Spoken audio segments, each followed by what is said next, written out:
It'll be one to go this time by. Coming to the green, buddy, coming to the green. Let's go get him. Go, go, go, Dick, Dick, Dick, go, go, go, go. Get your motor running. Head out on the highway. Camping World RV 400 presented by AAA. Jeff Gordon, driver number 24, DuPont Chevrolet. Third pole this season, second for this race, and fourth at Dover overall, 66th for your career, Jeff. Congratulations. Thank you. Why don't you talk a little bit about the run and how you see it helping you out as far as the race this weekend? It's a great day. Very, very excited. This team just did an awesome job today. The car was fast. Well, actually, the first couple runs we were off a little bit. We made some adjustments, and the car just came right to us.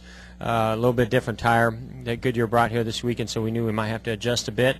And just great adjustments by Steve Letarte and this DuPont Chevrolet team. And we were able to end practice on a positive note, putting down a good lap and being first on the board. And then we drew a good number, got a nice cloud, and we're able to capitalize on that and get a pole. And right now, momentum is important, and we haven't had it on our side, and we're still looking for that win and any positives that we can pull out of this season and get ourselves back into the chase. And this is a great way to do it. Second race into the chase.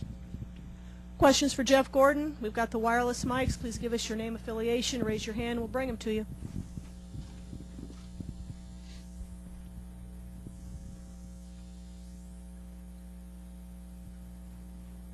You got 9 races, you're 99 points back. You as well as anybody after last year know that that's certainly not insurmountable. If Mark was saying that you guys, if you hit something, you might could string together a bunch of good races. After the disappointments you've had so far this year, do you think your team has a streak like that in you, or do you just have to start at 1 and hope it builds from there?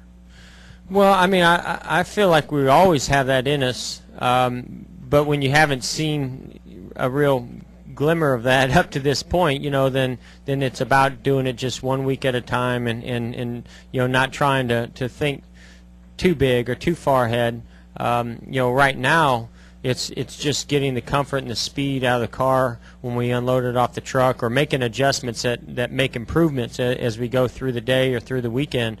And that's what I saw today was that we unloaded, we were in qualifying trim, the car was okay, it was a little loose, and we made adjustments and made it better, and by the end of practice, I felt like we had the best car out there, and we were able to back that up. So to me, it's about small victories, and right now for us and this team, we're certainly not out of the championship. We understand that it's too early to ever count yourself out of that, and we're too good of a team to ever count ourselves out. So we will never do that mentally, but at the same time, we know that we came in behind, and we've been getting outperformed all year long, and we've got to step it up in a big way to make those gains. Jay Pennell, HardcoreRaceFans.com. Last week, you had trouble in the pits with Robbie Gordon, and lap cars seemed like they were a big problem on a lot of the restarts. How frustrating is it as a leader who's out there trying to race for the win, when under caution you have all these lap cars pull up on the side? Do you think something should be done about that now that we have the lucky dog, or what's your thoughts on that? Well, yeah, the lucky dog certainly has changed some of that. I'm always torn between that subject because what happened on pit road was a little bit different. We had a miscommunication. Well, it wasn't a miscommunication. We were told that the 7 was coming in under that green flag run a lap later than us, and in Robbie fashion, he decided not to listen to the crew chief and just come in on his own. So that you deal with things like that all the time. But those lap cars are also racing for position. When you take off, and you're going, as much as you may not like it as a lead lap car, you understand that you've been in that position before, and that those guys are racing for position. And so while it's very frustrating, there's really nothing more that you can do except for, as you get later in the race, maybe hope that they are a little bit more considerate, or you just blast it down in there 3 wide and scare the heck out of them and hope that they move out of the way.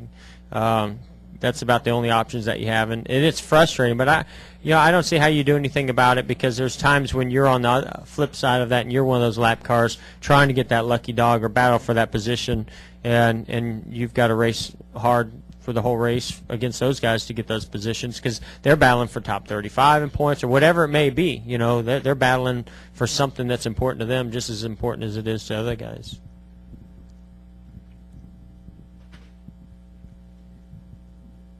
Well, with sort of like in qualifying where we have the top 35 grouped all together in one spot, do you think, we'll see it get to the point where you have double file restarts, but sort of like the start of the race where leaders are up front and then lap cars behind that? Do you think it'll get to that point now that we have the lucky dog, or is that just something that... It's wishful thinking, but you can present it to NASCAR and see what they think about it. I mean, I don't know what to tell you. I mean, I hear you. I hear you loud and clear, and to me, it's just that in open wheel racing, all the type of racing that I did before I got to NASCAR, that's how it was. There was no lucky dog, and if you were lapped down, you're pretty much done. So the lap cars were never a part really of the lead lap group, but that's not the way it works in our sport, and for good reason. I mean, it's great entertainment, keeps the cars bunched up. I mean, there's positives to it, and there's negatives to it. Any other questions for Jeff Gordon? David?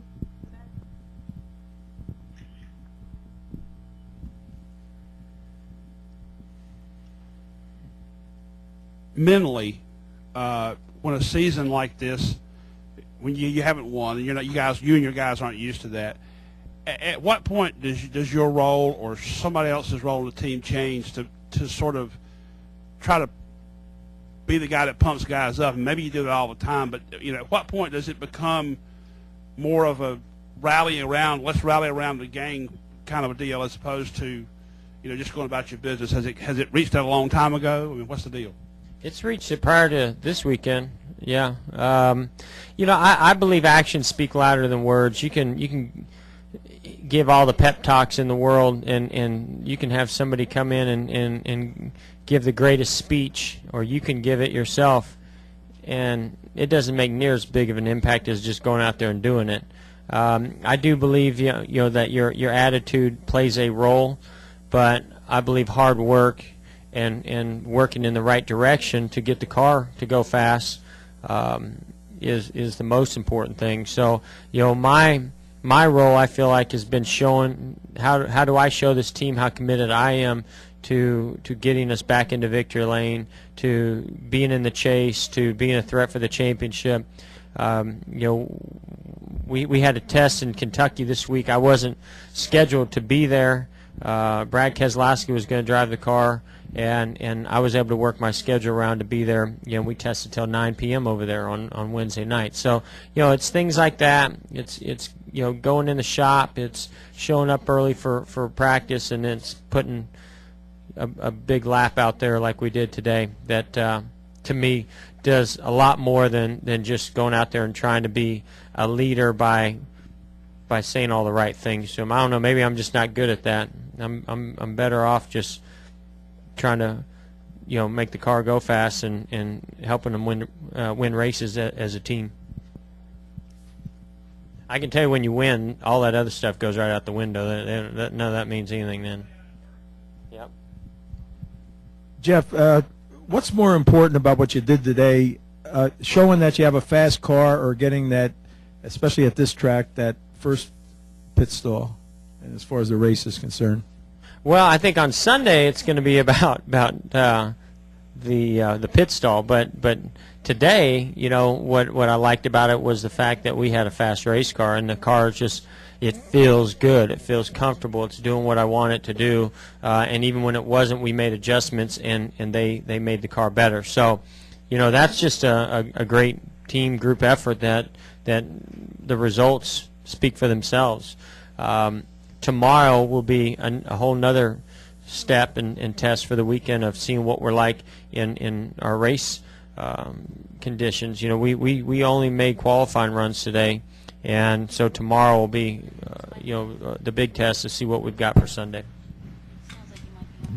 Anything else for Jeff? All right. Congratulations. Thank you. Good luck.